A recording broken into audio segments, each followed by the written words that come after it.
This program is brought to you by Emory University. Feel free to ask your questions. We will take some on air. Others we will send to the back where we have experts who are there to answer more specific questions. Regardless, all those questions are archived, and we make sure that those in our admissions office, should they apply, or through career management, would need to answer those, that they are able to follow up as well. So please do ask your questions. We'll take some pauses in here, but we do have prepared slides, and we hope that this is informative to you. And please send us your comments to make sure that we are providing the most value. Going to first allow the first of our panelists to introduce themselves and explain a little bit about the center, the Career Management Center, as it applies to working professionals, and then go through a first couple of slides. Joan? Thank you, Jay Mike, and welcome everybody. My name is Joan Coonrod, and I am the Senior Director for the Career Management Center for MBA Working Professionals. And in this role, myself and my teammates serve our Executive MBA and Evening MBA students in sort of all things career.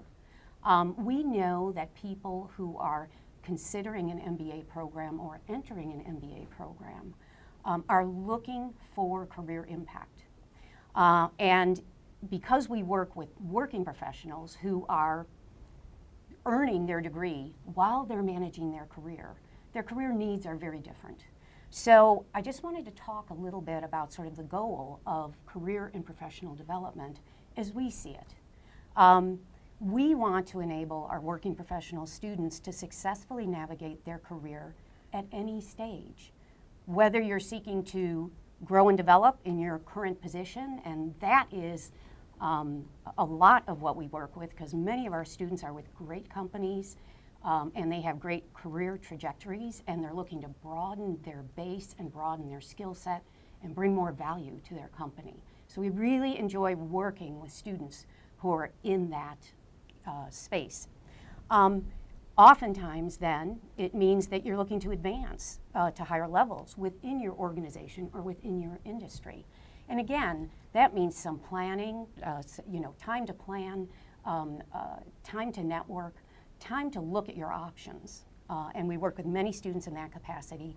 We do have students that are exploring possibly a career shift, a move toward an additional functional area to really complement the functional area that they already have expertise in, or a move to maybe bring their functional expertise to another industry. And so that's a pattern that we see with our students. In general, and our philosophy is managing your career is really a leadership behavior. And we want to help people take a lead in their career.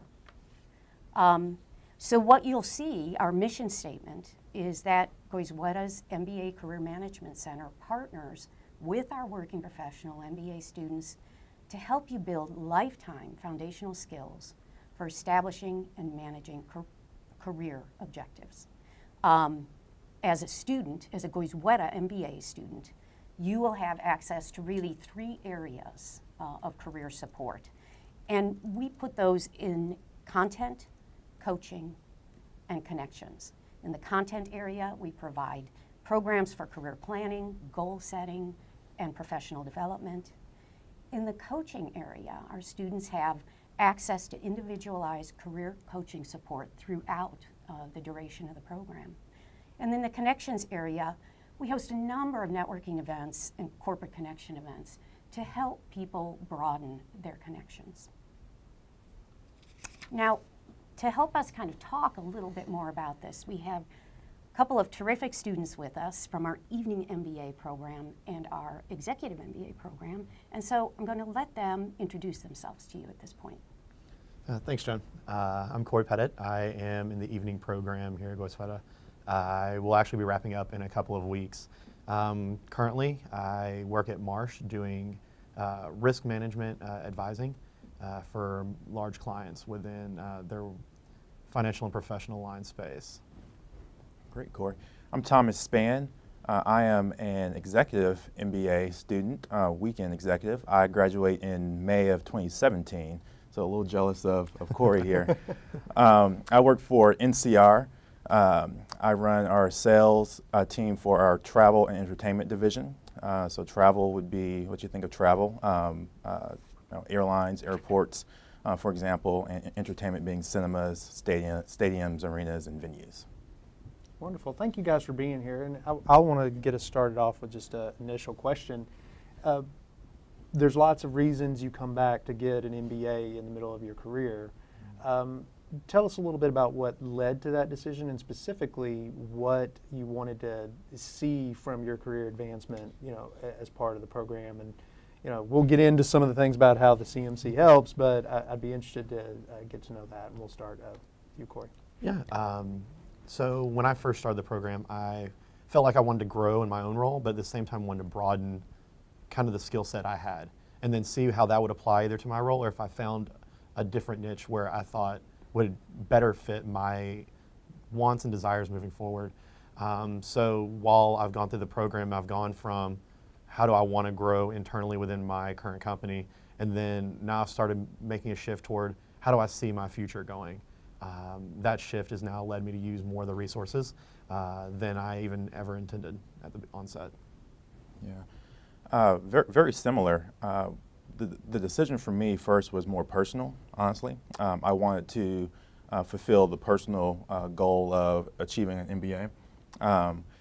However, going through this process, I realized as well that in life you really only have a couple of opportunities to pivot, career-wise, and getting a graduate degree is one of those opportunities you have to pivot.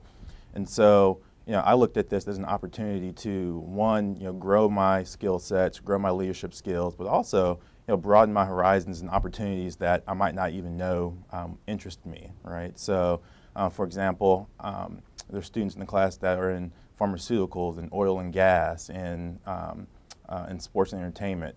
And so that gave me an opportunity to really broaden and network and talk with other people to see, well, do I have an interest in that?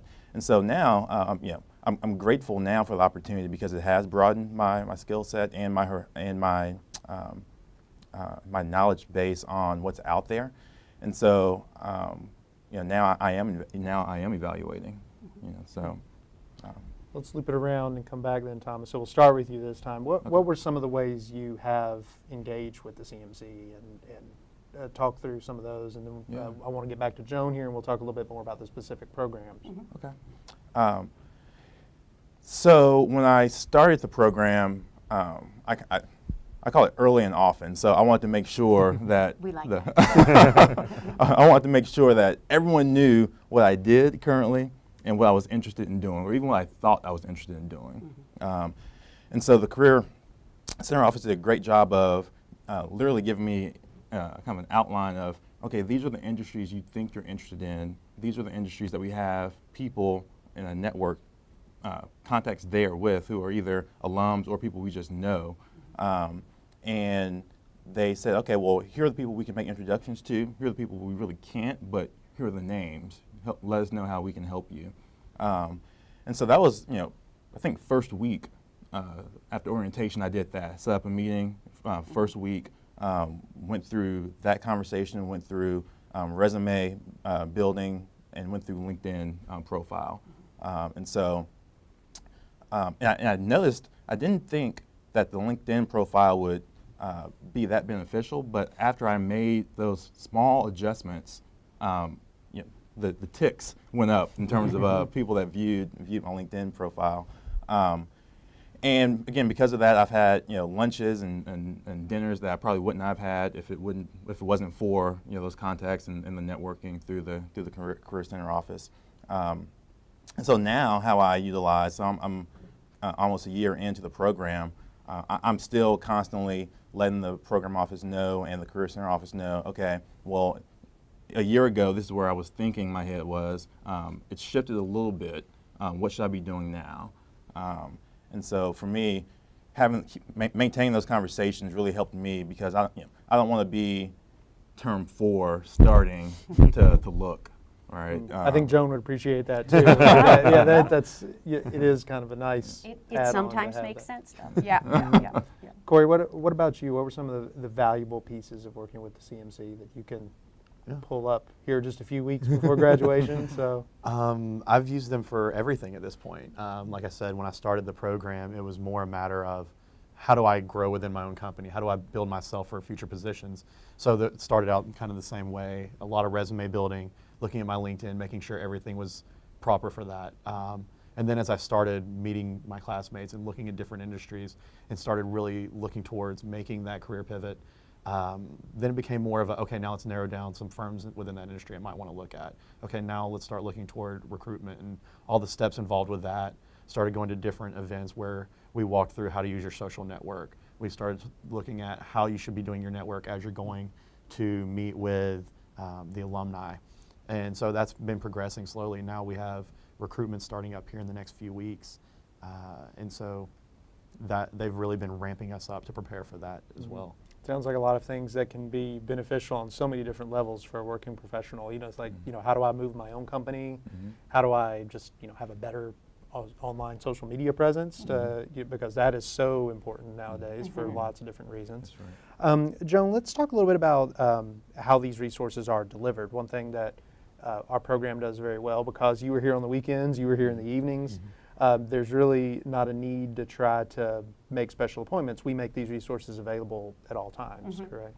Yeah, so we really, there's a couple of different kind of threads that we try to maintain for our evening and executive MBA students. And as you noted, you know, our executive MBA students are here every other weekend, Fridays, Saturdays. Our evening students are coming on campus, really, depending on the term, Monday through Thursday.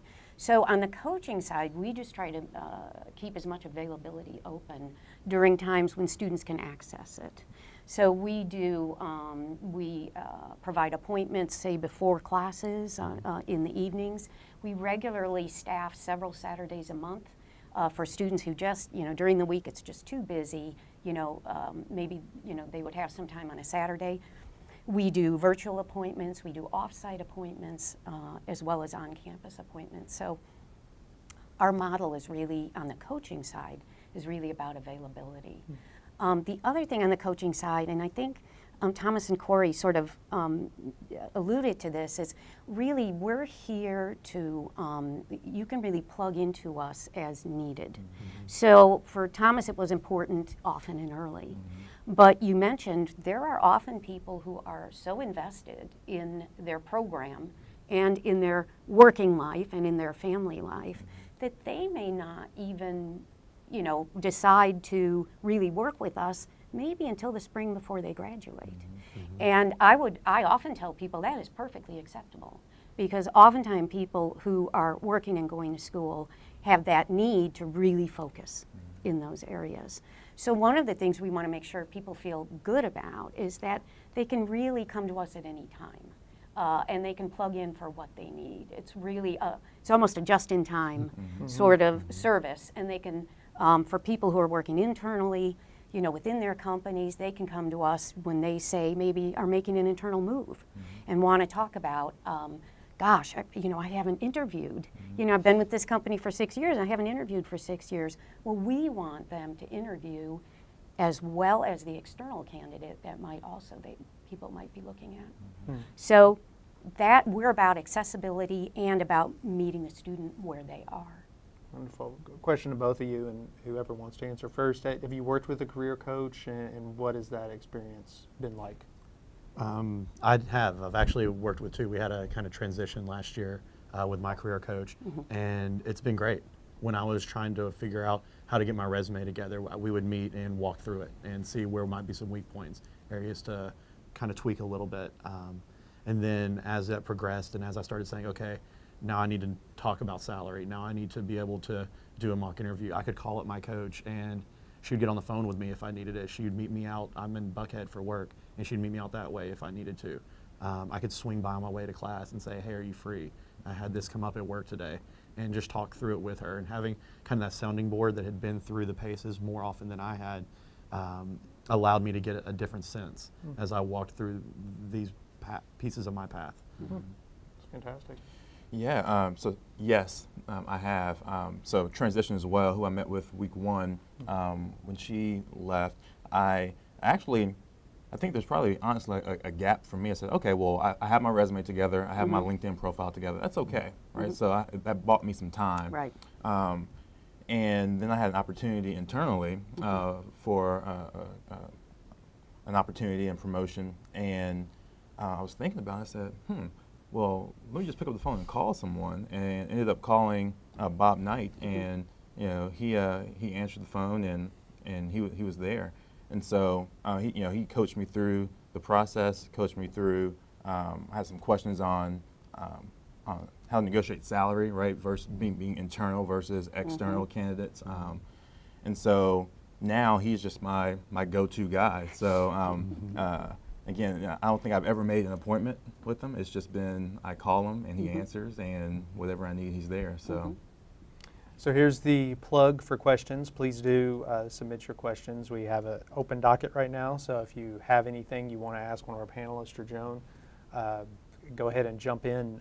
Joan, I went ahead and switched the slides to a little bit more detail, so apologize for the eye test for anyone out there, but this really gets into the nitty-gritty of what the Career Center offers, and I think you'll find it very valuable. So Joan, feel free to walk through this and tell the people what they need to know. Yeah, so I think what you're seeing is the Advanced Career Transition Program, or what we call our ACT program. And this is a program that for students who feel that they need a more prescribed template in order to work with us, and who want a timeline for preparation, this program really lines up all of the preparation steps for students who want to be able to execute a well-targeted job search. So for those students who may be planning a job change, this is a program that bundles together all of those necessary steps. Thomas and Corey have talked a little bit about, what are some of the things you really have to do to effectively hit the market in a just-in-time job search. One of them is all your branding documents have to be up to date. All of your social media, your LinkedIn has to really be up to date and has to really speak to sort of that area that you're looking to move into.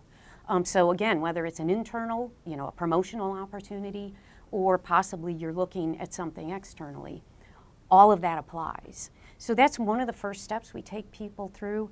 We also take them through sort of a personal branding. I would argue anybody who's in an MBA program is really beginning to sort of move their brand a little bit.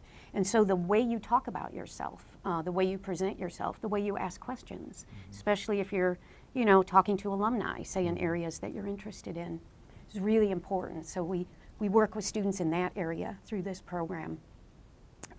We require a certain number of coaching sessions. We do the resume revamp cover letter reviews. We walk people through the specific workshops that really prepare them. Our model is sort of readiness, and we call them requirements. But I will tell you that we try to be very flexible with these requirements. So oftentimes the programs are offered in person, but we will also do them virtually for people who can't get to campus or simply don't have the time to come to campus. So they can plug into this process when they need to, but still hit all of the requirements and find themselves ready at the end of the program. It's a 4 to 6 month process. And what we try to do, we start it every spring. We end it at the end of the summer. We want people to be ready in the fall of that year to affect the job search they want to affect. There are MBA career fairs in the fall that oftentimes students are getting ready for, and other interview forums for MBAs that they can also make themselves ready for. So it's a program that's been very effective and really pretty popular with our students. We have one question that has come in, and Thomas, I think goes right along with your idea, early and often, and it's a very simple one. How early can someone start working with you? They're coming in September. They said they can talk to you today. Is that?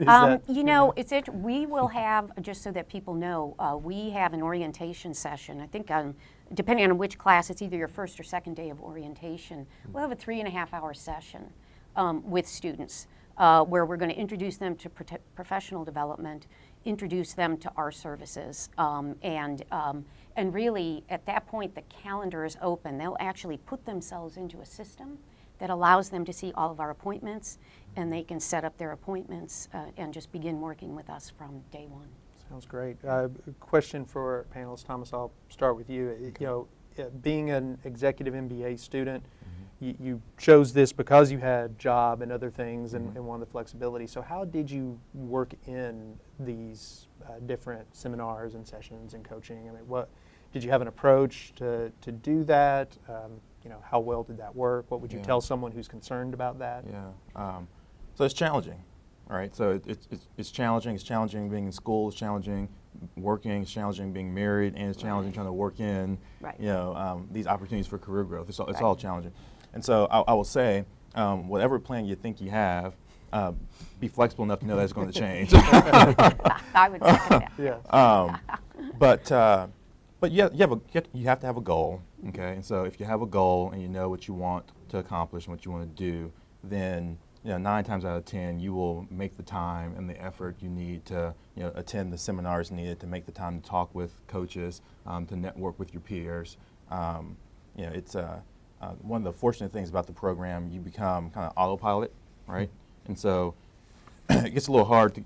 It's hard to get used to it first, but by the time 3 or 4 months in, you kind of created a cycle for yourself. And so I would say give yourself time to get used to the new grind, because it is a new grind. But then just have a goal. Know what your goal is. Know that you want to learn more about consulting or more about finance or banking. Okay, and these are the seminars that are out there. Mark your dates on your calendar early. For example, I block my calendar off, so I just go ahead and I know something is coming up next month. My calendar is blocked off for it, and so it eliminates the possibility of the work trumping that, right? And so you have to be forward thinking, but again, it all starts with the goal, and then just kind of back into what you want to accomplish and try to make sure you're setting that accordingly. Corey, you talk about blocking off your calendar, and I think that is certainly the goal, but I notice sometimes people just kind of ignore those. They'll throw something on there anyway. So I mean, talk a little bit about how you set expectations at work, and also maybe at home. Lots of times we even offer support on that, to give people some advice. And so how did you approach that? Yeah, so I think it's all about being open with your employer going into it, saying this is what I'm doing for myself, for both my career and just personal. And just making sure that's understood throughout your organization. I have people come to me all the time. Next week, I'm actually supposed to be going to New York. I said, whoa, it's my next to last class. I'm not missing that. And so they understood. They work around it. And I found that as long as you can give enough lead time, to Thomas's point about a month out, letting them know, then they tend to be very open. I've had some classmates that the organizations might not be as flexible. But they've still found a way around it. Most of the professors are willing to work with you if they understand, hey, I've got this deadline. I know the CMC's worked with me where there's been some deadlines and it's, hey, you need to be at this. And I said, look, I can't. I have had this meeting scheduled for a little bit longer than that's been scheduled. I apologize. And they found ways to work with me too to make sure I can still utilize those resources. On the personal front, I mean, it is a juggling act. It takes a while to get used to it. There were semesters where 3 nights a week I would be here. The whole weekend I'd be meeting with a group to do a project, and it's trying to fit in some sort of personal life and the work priorities with a packed schedule like that.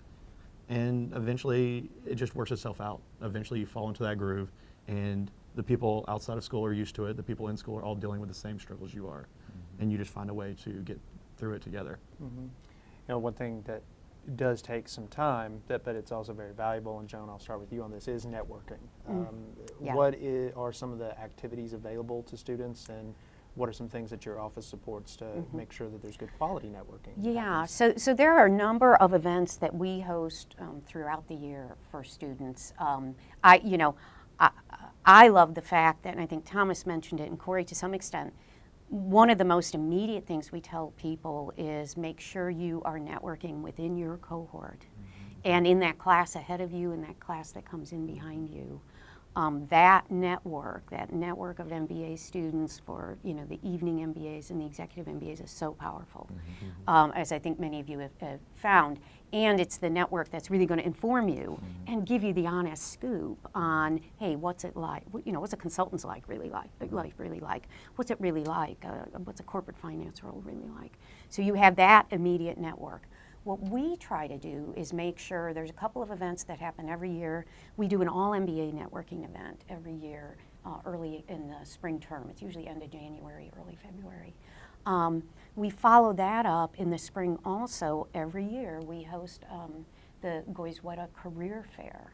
And this is where companies that we have relationships with that have just-in-time hiring opportunities. And it's usually off-site somewhere on a Friday, but we get the date out very early to the students. So for students who are seeking, who may be looking, they have access to a career fair in the spring of each year.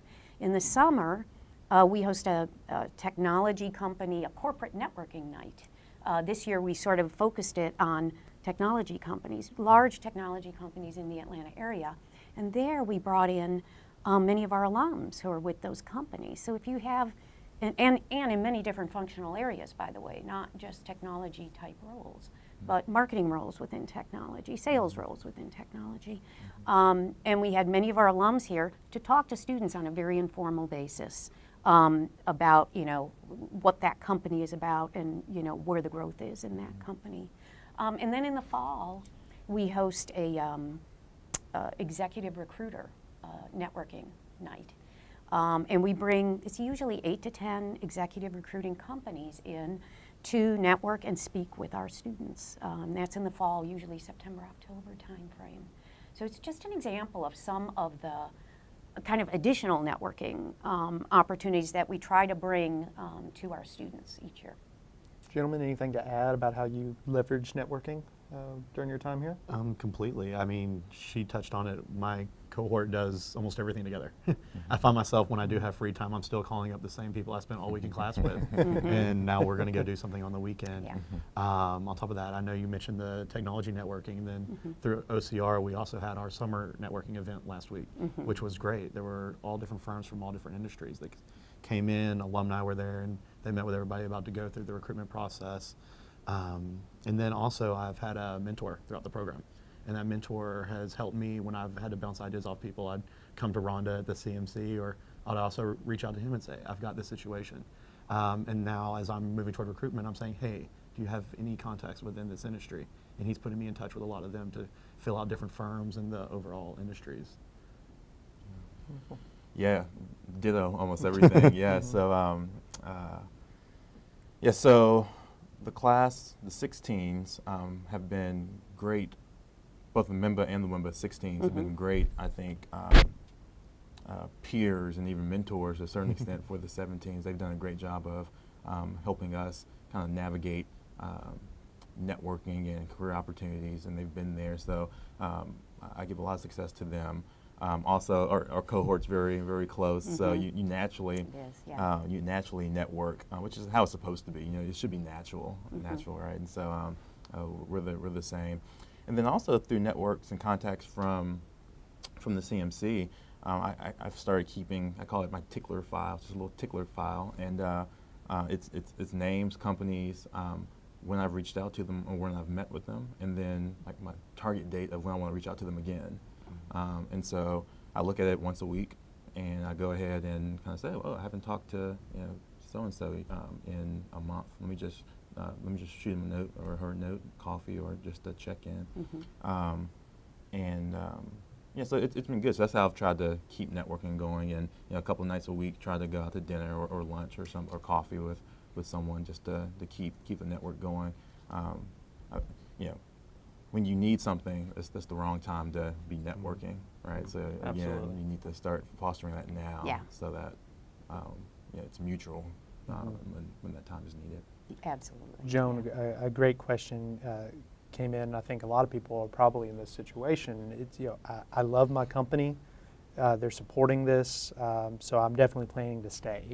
This is so. What resources does the CMC have for those folks, and what do you tell those folks? Yeah, I love that. I myself came from a corporate background where I moved around a lot within the same company. And so we love working with students who are in that situation, and oftentimes what we do is have them explore what's available in their company, what are some of the other sort of adjacent paths. So for example, somebody has maybe come up the line a little bit in technology and wants to broaden. what should they maybe be targeting for their next step within the company? What's the strategy of who they should be talking to? How do they want to tee that up with their manager? How do they want to make themselves more visible and more present within their company? And what's that sort of next maybe functional area they want to move into that broadens their platform for that next move? So yes, we work frequently with students in that situation. It's actually kind of fun to do that. We know people get promotions, and that often just creates a great launching pad for whatever their next move is. I would argue that people working internally in their companies need to be as directed as anybody who might be looking to make a move, because actually having those conversations internally really do move the needle on what can happen internally in your company. Related to that, what do you tell folks who come in? Another question where they don't really know what their next steps are going to be. What tools do they have at their disposal? Yeah, so I love these MBA programs because, and I myself am a graduate of the Executive MBA program. One of the things they do a terrific job in is in sort of in that leader curriculum. They make sure you have access to a lot of assessment tools and a lot of self-assessment tools. And because of that, it's actually an area where they help people to kind of grow in that self-awareness. So much a part of what sort of that leadership bench strength is about. So we will utilize some of those assessment tools to explore with the student. What are these tools really telling you? They're not going to tell you, hey, it came out this way, so you're supposed to be, a banker. They're really more subtle than that. And so what we really have to do is take a look at it and say, what is this telling you? And really work with the student to explore what it's telling them and provide sort of that time and space to talk about what that might mean for sort of a career direction that really emphasizes those leader skills and those that self-awareness that they're I imagine those also play a role somewhat in networking. And you say it tongue in cheek, what's your Berkman color? Right. But it is helpful to know where people are kind of positioned and build better teams that way, and build networking. That way. The effectiveness that they are building in the program with so much of what they're doing, the impact program, what is impact program, the leader curriculum, that is such a career impact in itself. That value that you build internally, with your company really creates the launching pad for whatever that next step is. One more question, and then I want to get into OCR, and this can bleed pretty well. Looking for a new functional area, someone coming in there, what can the CMC help with that change? Yes, I would say many people come into an MBA program because they want to broaden their functional expertise, obviously, and they may seek a concentration in one area or maybe a couple of different areas. So what we see is, I like to talk to people about, I always tell people I don't want to leave any of their value behind. So whatever you have grown in your functional area, previous functional area, how does this new function sort of attach to that? How is it adjacent to that? And then how do you message that so that you're bringing your background along with you? And then what would be the adjacent moves? What would be the moves that you can make so that you can actually gain some experience in that functional area? Oftentimes, the best way to do it is in your current company. So we talk to people about that. For people who are earlier, it's actually easier for people who are earlier in their career to make a functional change than maybe somebody who's already 15 years in. So there's very different dynamic between the two of those. I guess the final kind of type of person looking at a career would be looking to start their own business afterwards. Where does that fit? Yeah, so it's very interesting. Emory itself has a very active, the Emory Entrepreneurs Network. There's actually a lot of entrepreneurial spirit within the school. Certainly within the curriculum, there are courses on entrepreneurship. There are clubs, the Emory Entrepreneur Network. There are a number of people who have launched their own businesses even during the program. There are a couple of executive MBAs several years in a row that have launched their own businesses out of the program. One of the great capabilities in both programs is the opportunity to do what we call a directed study This is a 4-credit study, and we've had some people who've used it to begin building the business plan around their entrepreneurial idea and actually get course credit for it. And I think that's a really effective way to use both the resources within the program and your time within the program. If you're thinking, entrepreneurial, whether it's right away or maybe a few years out, it's a great way to leverage the MBA program. Wonderful. So moving in on the last prepared slide we have, if you have questions, please do submit them. And I'm also just wanting to inform you of that so I can give Joan a little break because she's about to start talking again on something else. That's all right. We failed to get some bottles of water here, but please do throw your questions in and we would be happy to answer them on air. Or these folks would be happy to answer them. I don't know all the answers. Joan, let's talk a little bit about OCR. That's the slide that should be appearing on your screen. Right, on campus recruiting, and Corey's a member of sort of the cohort that's going through this year. So there are a group of companies that recruit on campus. They change slightly every year, but these are companies that are generally looking for people who are interested in entry-level MBA roles. And so the typical student profile might be 3 to 6 years of experience.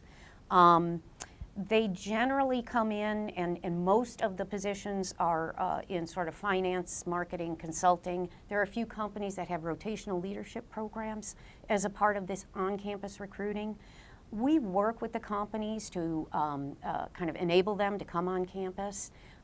Their schedule is really built around a full-time MBA schedule, so much of the activity happens during the day, which is a little bit of a challenge for our working students. However, for students who fit the profile and for students who can walk through the requirements, we have a number of actual requirements behind this program in order to prepare people for the recruiting in the fall. It could be an option for them. Oftentimes, because it only happens one time, and it can only be the fall before you graduate, it's actually quite limited. But students who are interested, certainly we work with them, and maybe Corey can talk a little bit about the experience for a working student in an on-campus recruiting. Yeah, definitely. It's definitely additional time commitment on top of the courses and everything we have going on within our lives. But through this process, there's been a more rigorous mock interview process. I know we still have alumni interviews coming up, I think next week, to help get us as our final preparation step. I believe there's a WebEx going on right now, maybe, on business etiquette. We've had everything from, STAR practice to different networking events, like I referenced the one that we had last week, as we prepare to go through this process. I know that some of the issues that come up is my company sponsoring me, what am I supposed to do? I had that conversation with Rhonda. I said, I don't know how to approach this. How do I go to my boss and say, I'm going through recruitment? She helped me formulate a way to say it, how to present myself, and do it in a way that left me walking out there without my manager really looking at it in a negative way. And so it's just been a bunch of different events that they've been very flexible with. Some of the networking ones, it's a one-time thing. You should probably make it there. But then these other ones, it's been a matter of find a way to fit it in, find a way to get your cover letters done, find a way to get your resumes done, then we'll critique it on a schedule that works for everybody. But it's been very beneficial. And now as we start looking at the company list that's coming up for their presentations, as we start looking at that, and we've had our additional coach join, John, that's helped us over the past couple months through some of kind of the minutia for explicitly the recruitment piece of it. Wonderful. So when you kind of do that, you kind of get into some of the more traditional kind of MBA functions. I mean, how's that kind of helped your networking too? I mean, getting to know some students from other programs, and et cetera. It's been great because the people from the full-time program, they might sprinkle into some of the evening classes, but you don't have a broad reach within their cohort. So through some of the networkings, I know Deloitte came in and did kind of a kickoff for the one-year program. And so with that day spent with Deloitte, I got to meet all the one-years that had just started. Being within the Consulting Association, now we're starting to do case interview prep together. So we have, I met with some modular program individuals about 2 or 3 weeks ago. And so getting to meet them and now expand into their networks, because all these people are coming from different backgrounds and different companies that may not be present within the evening cohort that I'm a part of. Right. So it's helping to broaden out that horizon too. Wonderful. Joan, so we've talked about ACT and OCR. What do most of the students you work with utilize and why? Sure. Yeah, the majority of them work with us on the advanced career transitions or through the ACT program. And part of it is the flexibility around that program. The other part is, obviously, we serve a lot of students who are not really candidates for entry-level MBA roles. So, you know, the experience base, you know, the average, I think, in the executive MBA program is up around 14, 15 years. Whereas in the evening MBA program, it's about 6, I think probably about 6 years. So very different sort of space in their career. The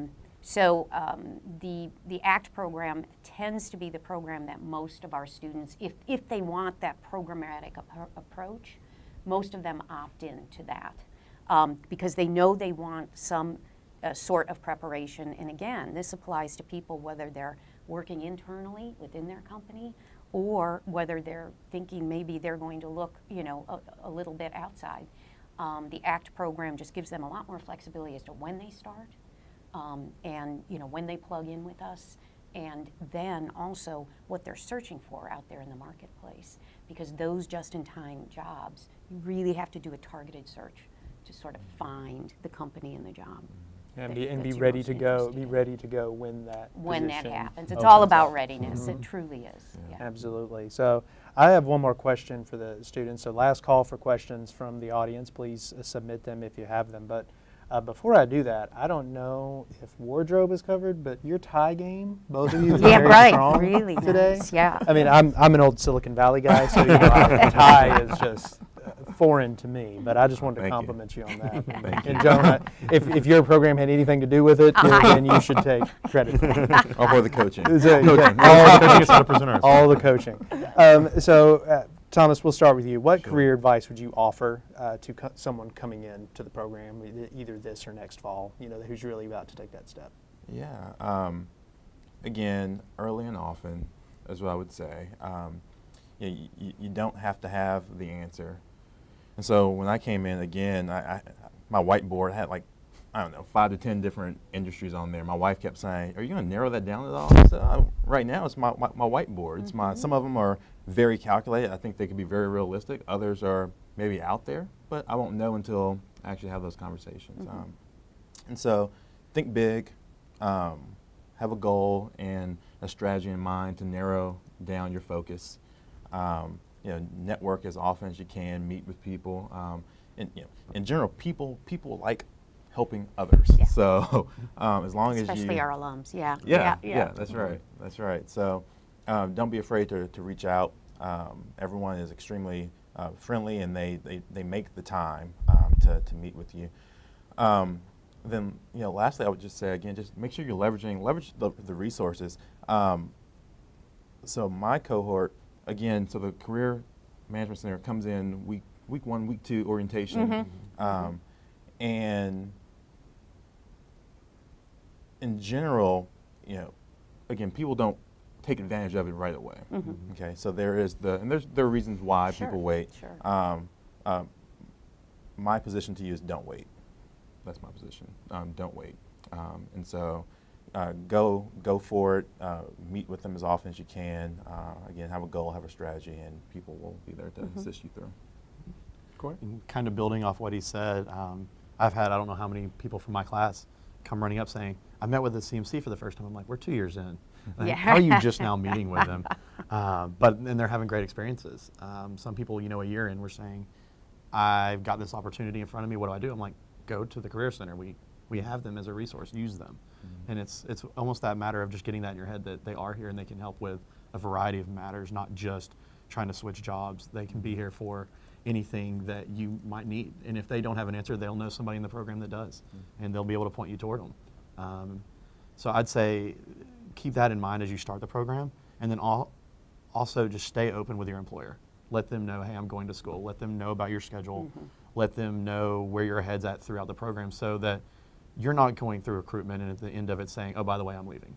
Or in the middle of the program, you're saying, hey, I'm looking at doing this. Do you have any opportunities within the company? Do you know of anywhere I could transition to? Because a lot of times they'll want to. The same way people want to help each other, they want to help them grow too. If you go to your manager and say that, then it's going to make them look good if they can put somebody in a different position that helps them succeed within the organization. So just keeping that front of mind, I think is very beneficial.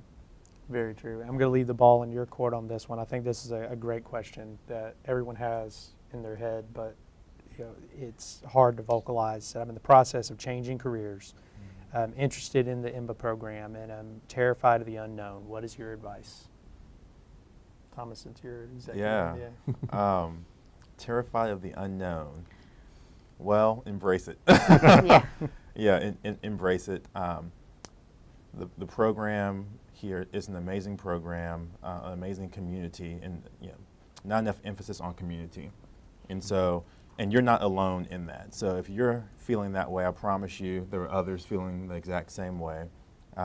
This isn't their first rodeo. They're used to nurturing students along throughout the process. So have faith and trust in the program. Have faith and trust in yourself and in the cohort that together we will get through this together and we'll graduate together. So, but that's not uncommon. I felt probably similar when I started the program as well. It was just a new chapter in my life, and but I'm glad that I'm in it now. So.